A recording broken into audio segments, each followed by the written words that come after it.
Cold open. There is a certain kind of man the world doesn't know what to do with anymore. He has survived things that would have broken lesser men. He has buried friends. He has outlasted storms. He has held the weight of families, careers, decades of sacrifice, and now, the world hands him a rocking chair, a remote control, and a participation trophy called retirement, and expects him to disappear quietly. But here's what they don't tell you, and what no one is saying loudly enough. After 60, the men who stay home, who go inward, who protect their energy, who become intentional about every single hour they have left, those are not the men who gave up. Those are the men who finally figured it out. Stay with me. Because in the next few minutes, what you hear might completely change the way you see the second half of your life. Intro. You have crossed a threshold most men never understand until they're standing on the other side of it. You've lived long enough to see who people really are. Long enough to know which relationships were real and which were transactional. Long enough to recognize the difference between noise and meaning. Long enough to stop pretending. And that hard-earned clarity, is one of the most powerful things a human being can possess. But here's where most men go wrong after 60. Instead of using that clarity as a weapon, they let the world convince them their best years are behind them. They keep performing for audiences that were never worth their time. They keep running on treadmills that lead nowhere. They stay exhausted trying to remain relevant to people and places that were slowly draining them for decades. What if that was the mistake? What if staying home, choosing stillness, solitude, and strategic withdrawal, is actually the most powerful move a man over 60 can make? This is Inner Steel. And today, we're talking about 10 reasons why, after 60, staying home isn't weakness, it's wisdom. If this is the kind of content that makes you think, consider subscribing to Inner Steel. We're building a community of men who choose depth over noise. The button's right below this video. Point 1. Your energy is no longer renewable. Guard it like your life depends on it. There's a story about a man named Clarence. Clarence worked 38 years as a structural engineer. He designed bridges, real ones, the kind that carry thousands of cars across rivers, the kind that have to hold when everything else gives way. When he retired at 62, his colleagues threw him a party, shook his hand, and one of them said, "Clarence, now you can finally go out and live a little." So Clarence did. He said yes to everything. Family reunions, church committees, golf outings, helping neighbors move furniture, attending events he didn't care about because someone might feel offended if he didn't show up. Within 2 years, Clarence was exhausted in a way he'd never been, not from building bridges, but from giving himself away to things that didn't matter. His doctor told him to slow down. His body told him to slow down. He didn't listen. Then one Tuesday afternoon, after mowing the lawn he didn't need to mow for a neighbor who never said thank you, Clarence sat on his porch and thought, "I spent 38 years designing things built to last. When did I stop applying that same logic to myself?" That was the day Clarence stayed home. Here's the truth. After 60, your energy is no longer renewable in the way it once was. When you were 30, you could run yourself into the ground on a Tuesday and recover by Thursday. That's no longer the biology. That's not weakness, that's physics. The Stoics understood this. Marcus Aurelius wrote in his Meditations, a book he wrote to himself, not for the public, about the finite nature of days. He counted his time not as something to be spent generously on the undeserving, but as something to be allocated with the precision of a general deploying troops. After 60, every yes you give to something draining is a no to something that could have restored you. Guard your energy like the finite, irreplaceable resource it is. Because it is. Point 2. Silence becomes your greatest teacher. In 1965, a 32-year-old U.S. Navy pilot named James Stockdale was shot down over North Vietnam. He was captured, tortured, and held in the Hanoi Hilton for 7.5 years. For years, he had no news, no timeline, no certainty. The North Vietnamese would leave him in isolation for months at a time. No human voice, no stimulation, no information about whether his country even remembered he existed. What Stockdale discovered in that silence was something most men spend their entire lives running from: himself. He later said that the men who broke were not the men with the weakest bodies. They were the men who had never learned to sit alone with their own minds. They had always needed noise, company, distraction. When the silence came, they had nothing to stand on. Stockdale survived because, years before his capture, he had read Epictetus, the Stoic philosopher who had also been a prisoner, a slave, a man with no control over his circumstances. From Epictetus, Stockdale learned to live inside himself. He built a world in that silence. He came home unbroken. After 60, the world will rarely hand you silence voluntarily. You have to choose it. Most men are terrified of it because it confronts them with questions they've been avoiding for decades. Who am I without my job title? What do I actually believe? What was all of it for? But those who stay home, who create real silence in their days, they find that the silence isn't empty. It's full. It's where the answers live. Stay home. Sit in the quiet. Let it teach you. Point 3. The relationships that survived this long are worth everything. Protect them. By the time a man reaches 60, he has had hundreds, maybe thousands, of relationships in his life. Co-workers, neighbors, acquaintances, old friends from school, business contacts, people he spent time with, shared meals with, showed up for. And almost all of them are gone. Not because of tragedy, usually. Just because that's how it works. Life moves, people move, seasons change. The ones who stayed, the 2, 3, maybe 4 people who are still genuinely there, those are among the rarest things in the world. There's an old professor named Morrie Schwartz, you may have heard of him through Mitch Albom's famous book, who was dying of ALS in his early 70s. Journalists came. Old students came. The world suddenly wanted to know what he thought. And what Morrie said, over and over, in those final Tuesday conversations was this: the most important thing in life is how you love, and how you let yourself be loved. He wasn't talking about romantic love exclusively. He was talking about the deep, sustaining relationships that most men spend their careers neglecting in favor of status and productivity. After 60, if you're still running from room to room socially, chasing crowds, collecting acquaintances, going to events because you feel obligated, you are spending gold on gravel. Stay home. Call the 2 people who actually know you. Have the conversation that goes beyond the surface. Be present for the relationships that pass the test of time.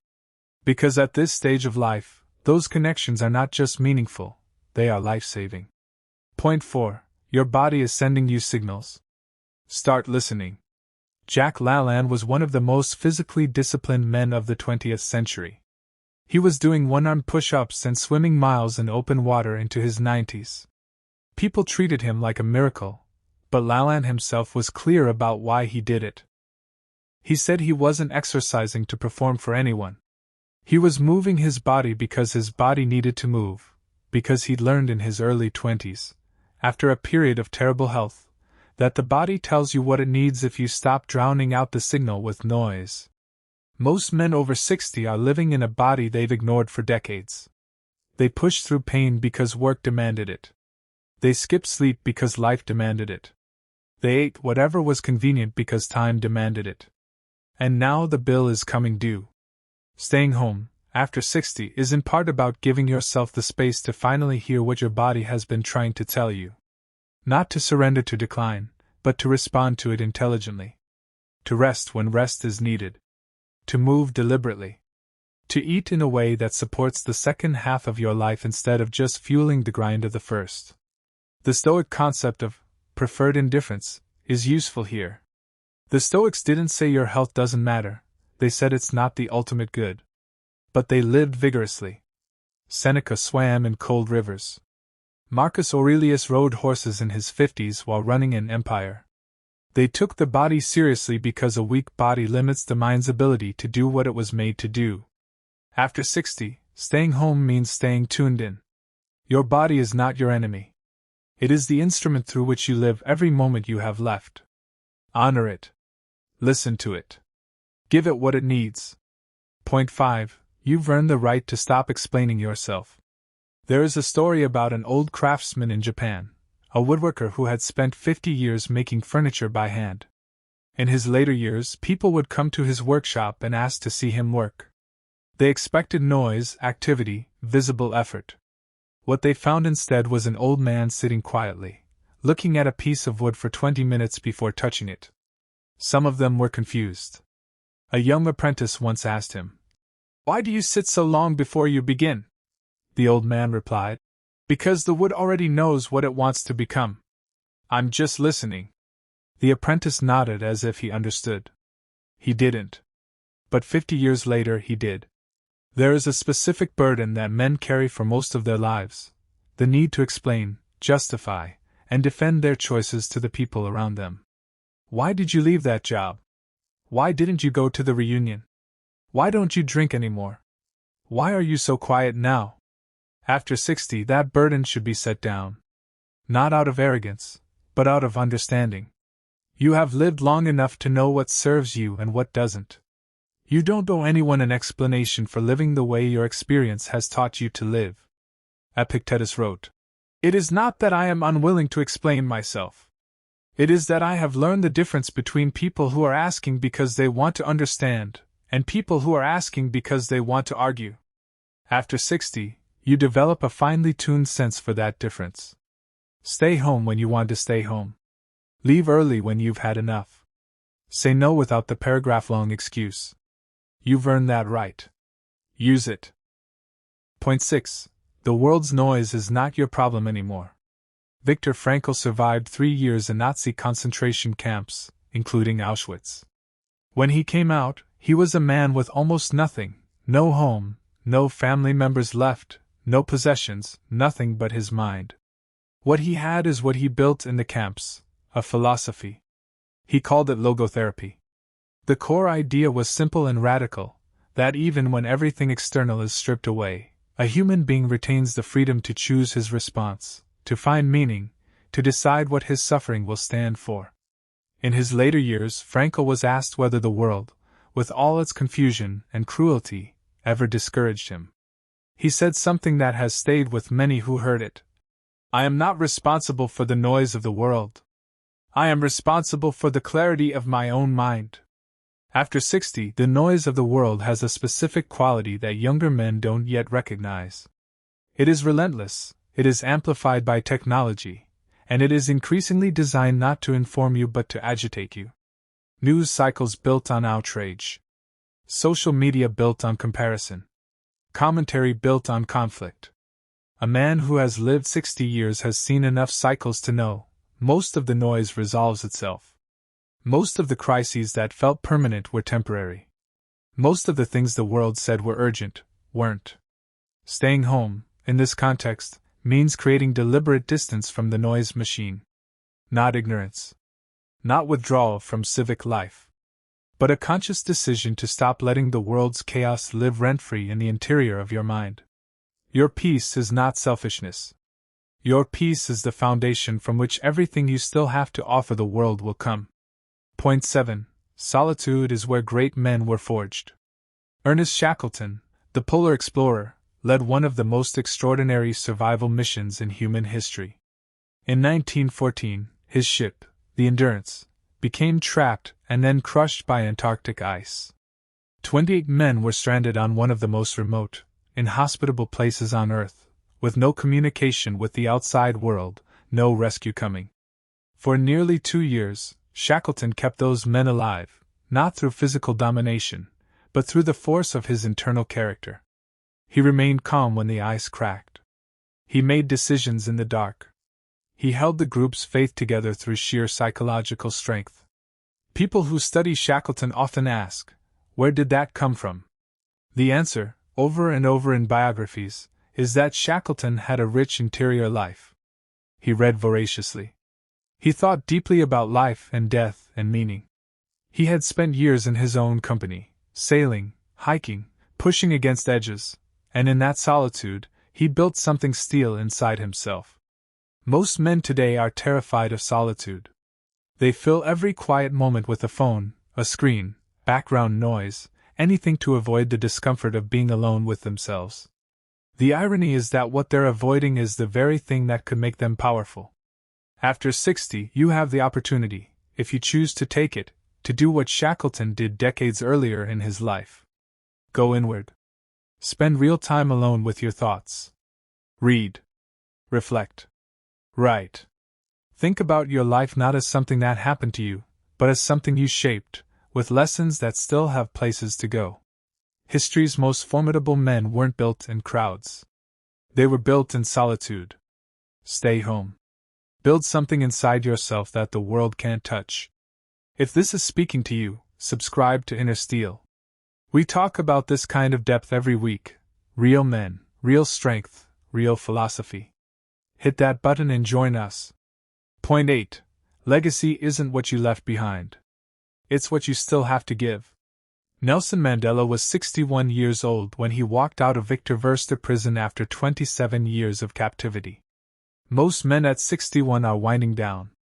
Mandela was just beginning. In the 4 years that followed his release, he negotiated the end of apartheid, helped draft a new constitution, won the Nobel Peace Prize, and became the first democratically elected president of South Africa. None of that happened because Mandela was young.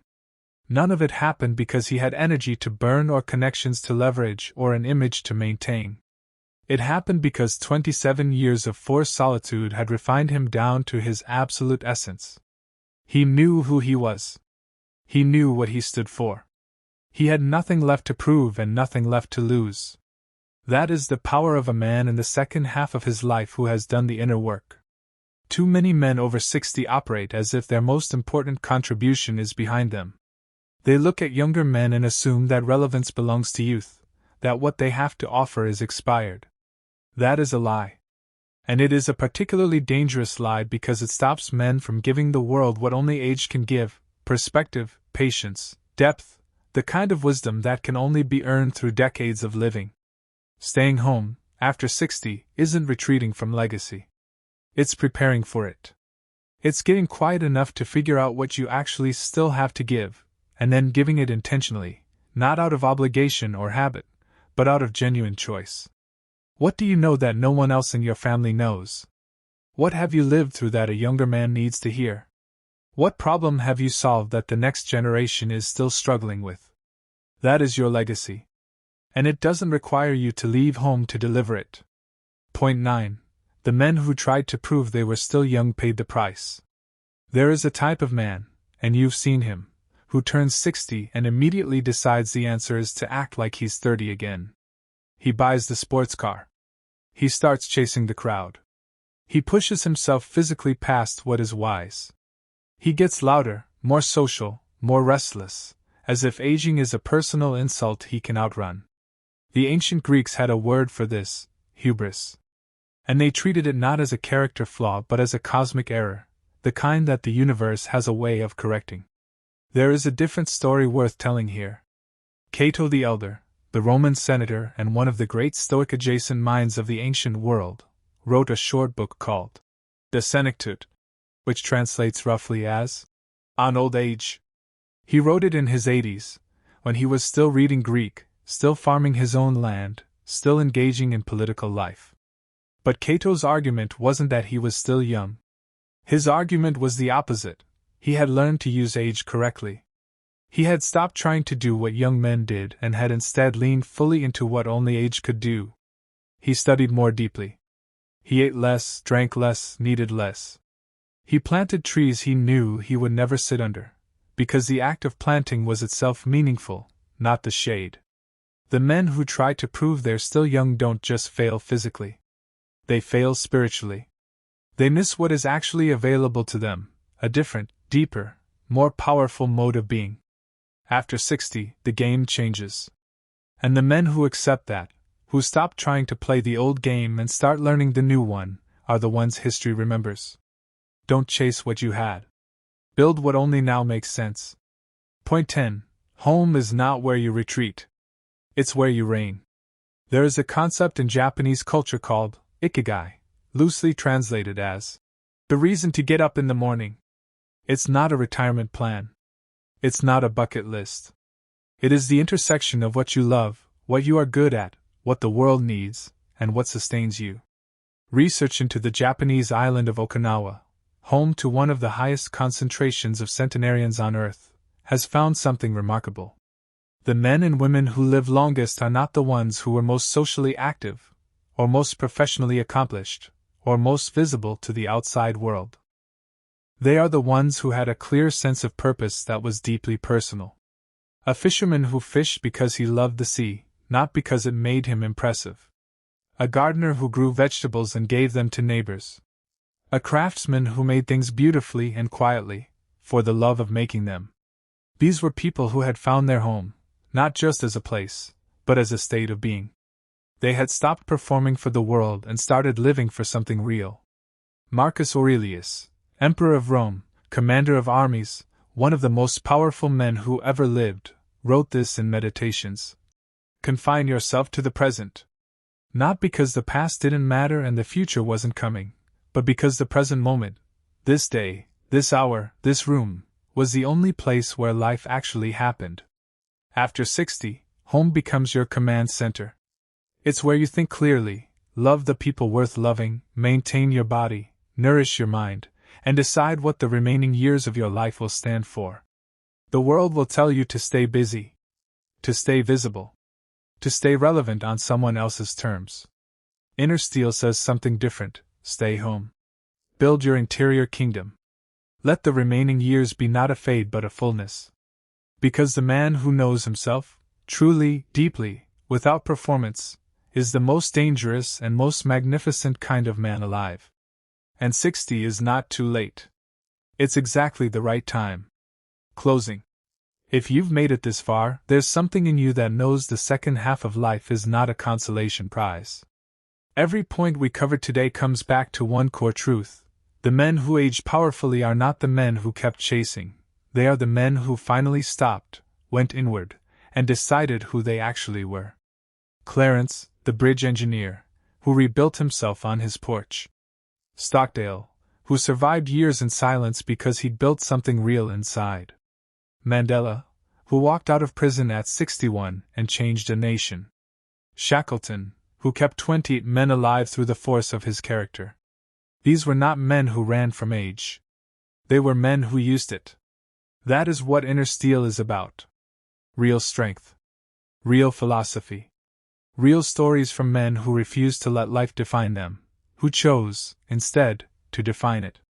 If that's the kind of man you want to be, subscribe to Inner Steel right now. Hit the bell so you never miss a video. Share this with a man over 60 who needs to hear it. And leave a comment below. What is one thing you've decided to protect after 60? Stay strong. Stay still. Stay home. This is Inner Steel.